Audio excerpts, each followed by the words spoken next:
everyone, and welcome back to the Content Mix. I'm Carlota Pico, your host for today's show, and I'm excited to introduce Annie Ross, who is internal and external global marketing and communications manager at Penspen, and also has a love for engineering that she'll tell us more about very soon. Welcome, Annie, and thank you so much for joining us today on the Content Mix.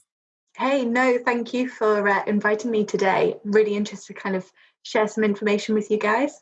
Yeah, I can't wait. So, Annie, tell me a little bit about your background experience. How did you get to where you are today? So if I backtrack a little bit further, so I actually have a BA Hons in business with economics. So technically it's not marketing. So please, people, don't let it put you off going into a career of marketing, even if your degree is not quite there. So actually, as part of my degree, I did an industrial placement year in an engineering company. Always knew I wanted to kind of be in the engineering environment. And that year gave me a good foundation to understand where I wanted to go. Actually, I was involved kind of more in the pre-qualification. So that was kind of more the sales focus, but great for developing your communication skills. Whilst I was there, they actually offered me an opportunity to work part-time in my final year whilst I was studying my degree. And it was kind of more luck, I think, right timing. But I was very fortunate. A colleague at the time signposted me to a marketing role in another local engineering company. This role wasn't widely advertised, so I was very fortunate to come across it. Lucky for me, I got that role. And since then, it's kind of just been taking these opportunities that have come to me. From that role, I then joined where I am currently, Penspen. And that's where I am today, really. Okay, very interesting. How did you get into engineering in the first place? I mean, what drove you to want to pursue a career in engineering? I think it goes back to family. I think that kind of shapes you or molds you when you're younger. I've grown up in an engineering family. My grandfather used to work for Rolls-Royce and design kind of the clean engines.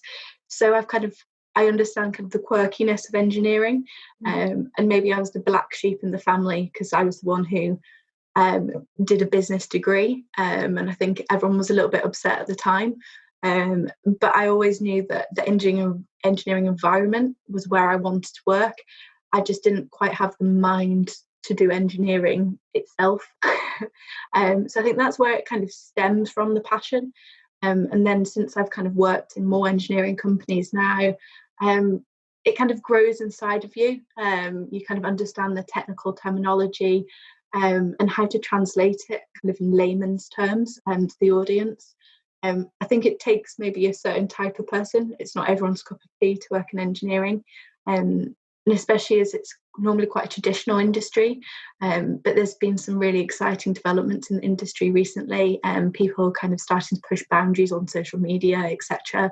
The likes of Shell, BP, the CEO of BP, Bernard Looney, he's been doing some fabulous content. I don't know if you've seen it, worth checking it out. So yeah, no, it's a really exciting time in the industry to be in, hence why I like engineering. Okay, what have been some of the marketing moments that have shaped you as a professional? I don't think, maybe there's not one in particular, but I think something that's shaped me as a professional is all my mentors have actually been engineers. I've never had a marketing person as a mentor. And I think in my head, and feel free to debate this, it might be quite controversial, but engineering's at one end of the spectrum and marketing's at the other. And engineering is normally quite conservative. They like black and white answers. They like it to be what it is. Where in marketing, it's more creative. We're pushing the boundaries, etc. And it's kind of meeting in the middle. I think having that engineering mentor has really helped me. Simple example here, very, very simple. But years ago, and I always remember this, is we did a presentation and there was an image on screen of a pipeline. And to a marketing person, well, you're talking about pipelines, so that's fine. To the engineer, it was that pipeline isn't high intensity kind of pipeline and what I'm talking about. And he actually said, no, that's the wrong image. So it's kind of getting that engineering knowledge to understand how an engineer would perceive kind of a marketing image, for example. So it's kind of that crossover in between. And that's really what shaped me, is understanding that if you work in this environment, you need to understand to a degree the engineering behind it and how an engineer would think, because they're your target audience. Right. But then how do you get senior management to buy into a creative marketing strategy? That's a very interesting question. I think it's all about gaining trust. In former companies, I found that engineers have almost been burnt a little bit by marketing. I think it's kind of understanding the boundaries, making senior management feel comfortable as well with your concept, making sure that there's a clear message behind that, and bringing them on the journey. A good example is with our flagship launch of Thea this month, kind of new offering to the market. Again, that's using marketing and engineering together as one. And actually, by kind of onboarding the engineers in the process, they were the ones who were coming up with the creative ideas. It wasn't necessarily me. I kind of just create that facility to have that. So yeah, I think that probably sums up that question, maybe. Mm-hmm. Annie, could you tell me a little bit more about Penspen? What is it? 30-second elevator pitch. And then we'll get into Thea as well, because I do want to zoom into that project. So Penspen, we design, optimize and maintain energy infrastructure. We're kind of a global company of about 1,000 employees, but we're quite well spread from kind of Bangkok all the way through to Colombia and everywhere in between. We have kind of a real passion for engineering and really making kind of a difference in the communities in which we work. And that's very important for us. Okay. Could you talk to me more about Thea? What is it? Yes, of course. So, as mentioned, this month, kind of the flagship launch of Thea. It's a digital cloud-based integrity management solution, which seems a lot of words, but I'll kind of break it down to what it is. It's been developed by Penspen and another company called QIO Technologies. It's actually Penspen's first project that's part of their digital transformation kind of strategy. Yeah. So it's very exciting for us. Generally in the energy industry, we're still very traditional. So we're only kind of starting to adopt kind of these digital movements and technologies. So we like to think that we're kind of pushing the boundaries a little bit on that. Thea itself has been designed to provide timely and critical information, initially for the safe and efficient running of pipelines, but our vision is kind of that it reach out. We widen that to a range of upstream and downstream assets as well. Thea essentially, it has a wide range of functionality, so I won't kind of go into lots of depth about that. But it's looking at kind of automating some of the kind of the more standard engineering work, things that would normally take weeks to do by hand can be done in minutes, it's amazing really what can be done. Something that I think Thea addresses is something we've kind of coined as an industry quadrilemma. So the industry itself is going through quite a big change process at the moment, but there's kind of maybe 4 main challenges, hence why we've kind of developed Thea to kind of address these points. Obviously, it's not going to solve all problems, but it does help the industry kind of move forward. So when I refer to the quadrilemma, there's kind of 4 main points. So in the industry, there's a lot of kind of aging assets that are coming to the end of their design life, and the operators now have to discover what they want to do next. Do they want to extend the life of the asset, and if so, what does that mean, or do they wish to decommission it? Another one is kind of scarce resources. I'm not just talking about oil in the ground. I'm also talking about people. A lot of people are coming kind of to retirement age in the industry. I think generally it's maybe not the sexiest industry, if I can say that. And there's not as many people kind of coming through. If people kind of in this day and age, they want to work for the Googles and the ASOS and all those Amazon, all those kind of sexy industries. So we're kind of struggling actually with getting the resources into the industry itself. Engineering as well. Graduates, we're finding that a lot are going into kind of the banking sector, so stealing our graduates. But that's where the kind of the scarce resources comes from.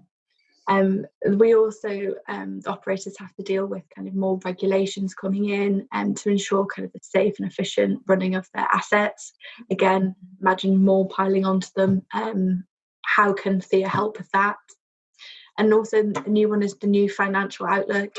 The oil and gas industry historically is always been cyclical. So we're used to peaks and troughs. But I think we're now starting to understand that there's more stable oil price, and we're having to adjust to the new normal. You might have seen, when you go and fill your car up with petrol, there's been peaks and troughs throughout the years.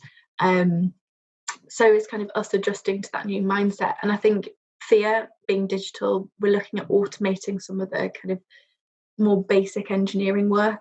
And the hope is that will mean takes less time, which means that they can make faster decisions with less resources, and ultimately a better outcome for the industry.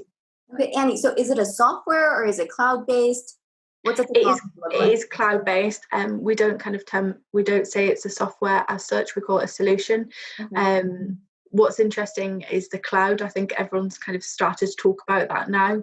I can't remember the exact example. We had a webinar yesterday, but it seems like a lot of companies are starting to adopt it now. I think there was a question mark over security, but the standards coming in.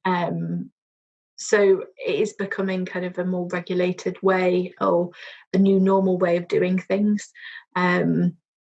We are kind of customizing it depending on clients. There's different modules clients can kind of add on. But what is interesting is the approach we're kind of taking to it. It's kind of subscription based, which is something completely different. A lot of our competitors or other products out there are more lump sum, which obviously is high cost initially for the operator. So yeah, we're kind of taking more of a different approach to that. Okay, Annie, from a marketing point of view, could you zoom into best practices for launching a cloud-based technology? Yes, I can. I think it very much depends on your audience and knowing your audience. With Theo, we did a lot of work on personas. Fortunately, kind of the steering group with that, we had various kind of engineers. We had kind of a bit of external input into it. Fortunately for me, and I wouldn't suggest that everyone does this, but my partner's an engineer as well. So I can kind of gather what his mindset is and how he works. So we can say persona A is very much like my partner. So what are his drivers, etc. What platforms would he use, and what would catch his attention, etc. So yeah, it's very much to do with knowing your personas for your target audience, and from there you can develop what your marketing tactics will be. I don't think there's one strategy for everyone, but I think that's where people should start, definitely. Okay, so Annie, let me take one step back. How do you know who your personas are when you don't have any data on how that content is going to resonate with your future audience? Yeah, very interesting. I suppose you don't know initially. I think,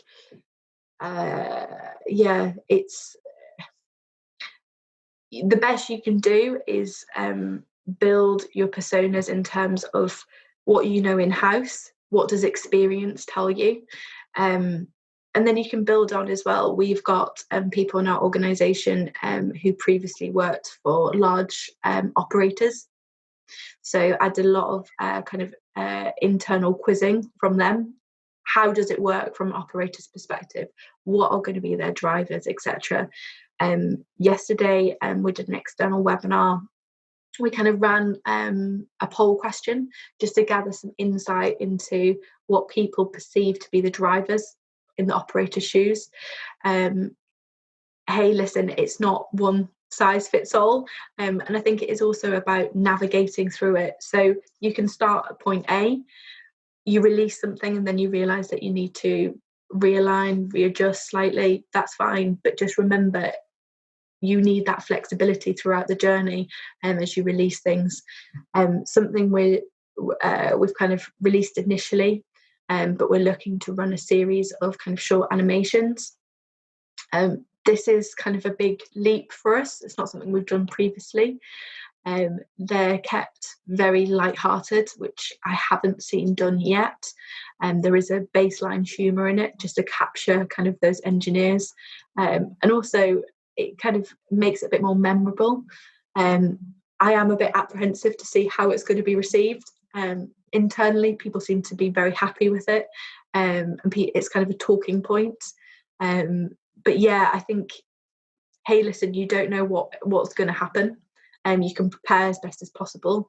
But I would say to remain flexible with your approach throughout it and adjust it accordingly. When you release different types of content, you can say, yes, they like this. No, let's not do any more of that, and go forward from there. Okay, so don't put all your eggs in the same basket. Basically, do some A/B testing and then figure it out how figure it out along the way. Exactly. I think you've got to be like that. Yeah, you said it exactly. A/B testing, or even ABC testing. But yeah, no, it's very much about that and kind of responding to your audience from that.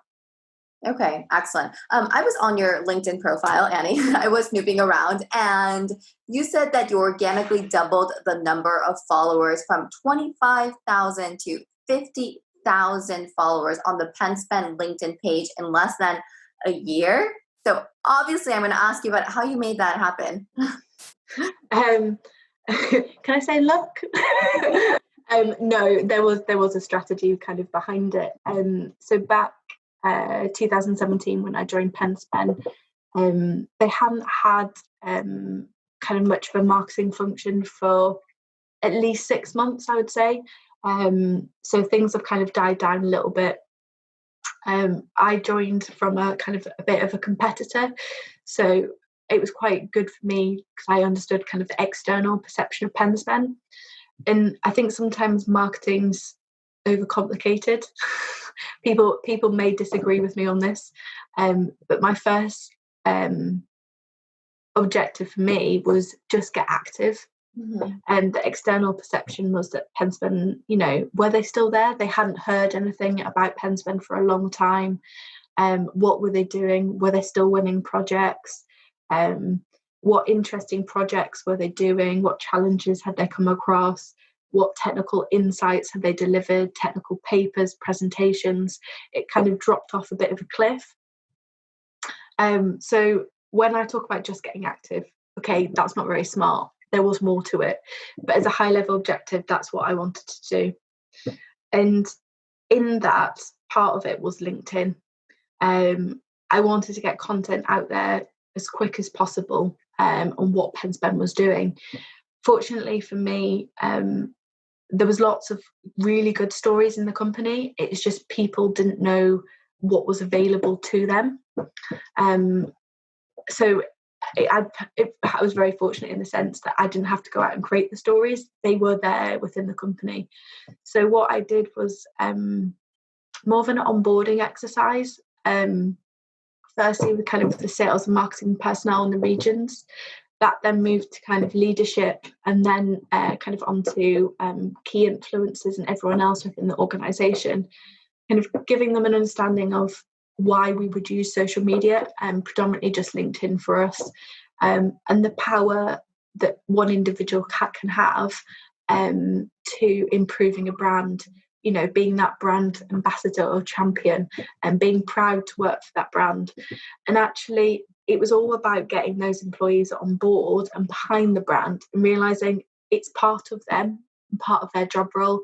And by them interacting with those posts, it had a multiplier effect. And I was very chuffed to kind of double it in that short period, especially organically. But it wasn't me. I facilitated it, but it was the people and power of Penspen that made it happen. Why was growing your LinkedIn page so important for you? I think one, there's very minimal cost behind it. It's a great platform for a B2B company to kind of spread a message very quickly. It's becoming more and more crucial in our marketing strategy now. And I think it was something that we could do. We could make an instant impact on. When I first joined, I thought, hey, how can I make an impact quickly in terms of improving Penspen and hopefully showing that, we are there, we're available, what services we can offer, what projects we're completing, why clients should come to us. And that to me was so important, and why LinkedIn was the right platform for us. Okay, Annie, do you have any tips or tricks in terms of repurposing content for other channels or for your website or for marketing brochures? We do a little bit of it. I'm going to be honest, we're probably not as forward thinking as some other companies in terms of repurposing content. It's kind of really only been this year that we've actually looked more of a content strategy. And I think this is something I want to develop more so next year. What I would say that's a slightly tangent to this, but I think what's important is to get involved with other companies' content, sharing kind of their successes, etc. And it's a bit more industry wide. We've done a bit recently, and it's had some really good success around kind of sharing industry posts from kind of non-biased organisations, etc. And people kind of like to go and see what's going on in the wider industry. So maybe not repurposing content as such, but kind of sharing and being involved with kind of wider industry posts, I think is important. So linking back to other companies' material as well? Yes, very much so. Obviously, we're quite selective on what we do, but I think it is important, especially within our industry. It's quite close-knit. Most people know people. And I think it's nice to support. We have something called the Young Pipelines Group. Globally, there's various different ones. But I think it's nice to kind of share content from them. There's something called the Pipeline Industry Guild. We like to kind of share some of their content and help spread the word, about the industry. I think that's very, very important, especially as mentioned before, we are kind of facing that industry quadrilemma. And when it comes back to scarce resources, we want to, those new graduates coming through, we want them to see social media that, pipeline industry is an option, or, the energy industry is an option for them, and why they would want to join us. Okay, Annie. Well, on that note, what major brands in the industry have resonated with you during COVID-19 times? I think what's been really interesting, actually, two particular brands come to mind. One BP and the other Shell. BP, they've had a new CEO, Bernard Looney, and he's kind of becoming like a champion for their brand. It's been so refreshing to see a corporate organisation, or perceived to be corporate organisation, openly sharing about the refreshing of their brand, their strategy, and also some of the challenges and how they're addressing it. There was recently an internal style email that was released externally purposely, and I read it and I was thoroughly impressed. I've not seen that openness or transparency before. If you get the chance, do have a look, follow him. I'm not paid, by the way, to say that, but I would really recommend it. I suspect there's a team behind him, but they're doing a fabulous job. It's so inspiring, and they're doing a big transformation. They're moving the company more towards that carbon neutral ambition. And they're not only moving, their employees and bringing them on the journey, they're bringing the external audience. And I've never seen that done in the industry previously. So kudos to them. Annie, that's a really interesting subject. I've seen a lot of CEOs turn to social to engage with their audience. But when it comes to the energy and oil industry, what do you think the purpose is behind that? Why would a CEO turn to social? I think that's a really interesting question. I think BP are probably better placed to answer it, but I think from an external perception, I think it's kind of bringing the audience along on their journey and their transition. They're obviously making kind of big changes with the company. And I think it's nice that they're kind of being so open and transparent about it, what they're going to do. I saw something, they're reducing kind of their input into the oil and gas industry and moving kind of towards more greener energy sources. I think it's that journey process. I think you're quite right as well. You know, people maybe jumping on the bandwagon of having the CEO as kind of a brand ambassador.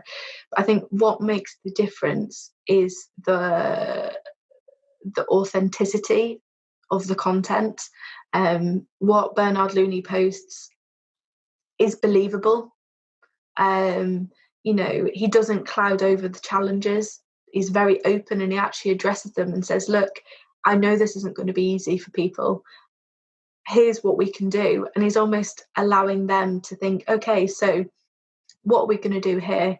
And I think that's fabulous. But yeah, definitely the authenticity of the content, I think, is where, you know, where it really works in terms of kind of the CEO being that brand ambassador. But yeah, no, he's definitely worth a follow. And you've spoken a lot about BP and Shell's diversity and inclusion programs, but what about COVID-19? How has COVID-19 disrupted the industry, and what is Penspen doing to address a global pandemic? I think generally the energy industry, it's a necessity that has carried on throughout COVID-19.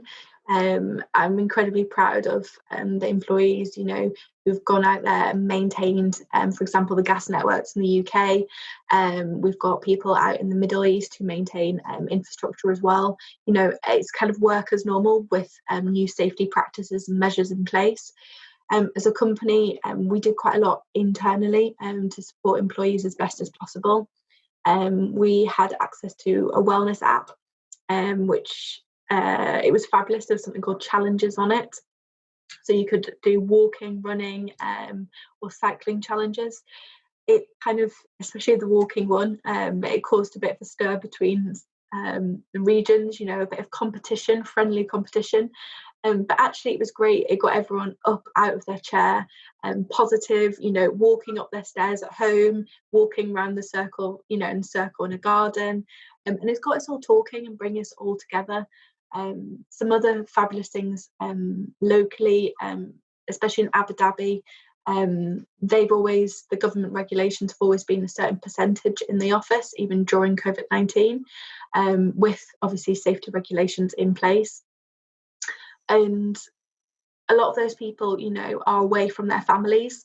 So it was important to us that we kind of do some activities to kind of make them feel part of the Penspen family. They did a fabulous video that kind of showed everyone at work what they were doing, and there's lots of smiles. And you could feel that sense of community and family. It's often referred to the Penspen family, and it's great in that sense. So we did that. We also had kind of various updates, and we transformed our internal intranet. We had a page dedicated, and we still do, to COVID-19. Lots of useful links around mental health, well-being, you know, activities to do with the kids. And that was a big kind of pain point for some people, you know, working from home and having to kind of homeschool, keep the kids occupied whilst, you know, you're still in your house. So we did lots of things like that. We had internal kind of pod groups where people kind of could have that coffee break chat or water cooler chat. And it was great to kind of meet some more people. Something as well, our values, one of our values is based around our people. And it's important that people feel supported. And as we say, we care for our people. So one of the other things that we kind of implemented was some training sessions with our line managers to make sure they were kind of equipped to deal with, either a hybrid approach in terms of people working partially from the office from home or completely working remotely, how to build kind of that trust whilst working from home and how to be productive. Line managers, we got some really good feedback on that, and that was great. I think there's lots of companies doing lots of great things kind of to support their employees through COVID-19. But yeah, it's been a very interesting time, and particularly, as mentioned, the launch of Thea meant that we had to change kind of marketing tactics quite last minute. But I think it's a very interesting time, and it'll be great to see how the working environment changes. I think people are realising that working from home is maybe possible now. Mm-hmm. Annie, so you've definitely been busy during COVID-19 times. Yes, very true. I'm sure other marketing and comms people have as well. It's I think my hope is, and I'm sure it will be for others, is that it will raise the profile of why the marketing and comms function is so important to the business. Definitely. Okay, Annie, we are coming towards the end of this section, but before we wrap up, after over 6 years of experience in marketing and communications, if you could do anything in this world, would it still be marketing? That's a very interesting question, actually. I don't think I'm set on sticking in marketing, maybe. I think you have to follow opportunities, and that's where it's got me to date. When there's an opportunity that's come across, take it if it interests you. I'm going to be honest, when I was kind of doing my degree, I didn't imagine that I would be in marketing. All I knew is that I wanted a career that would fund my horsing hobby, and as long as it did that, I was going to be quite happy. But now I'm actually in marketing, I do thoroughly enjoy it. I think what people need to remember, and maybe something I wish I'd told my younger self, is take that time when you're at university, take all the opportunities that you get, because you don't know where you're going to end up, what career, what industry, etc. Do what you enjoy, and always be willing to learn. I think there's plenty of things to learn out there, and don't be afraid to ask questions. Believe in yourself. Many times I've said that to myself. You are a bright person. You know what you're talking about, and go for it. Seize all those opportunities. Okay, Annie, unfortunately, we are at the end of our interview, but to wrap this conversation up, you've already achieved a lot at Penspen in your last 3 years there. You drove 50,000 followers to your LinkedIn profile. You're launching a new software or technology. Could you talk to me about what the next 12 months has in store for you?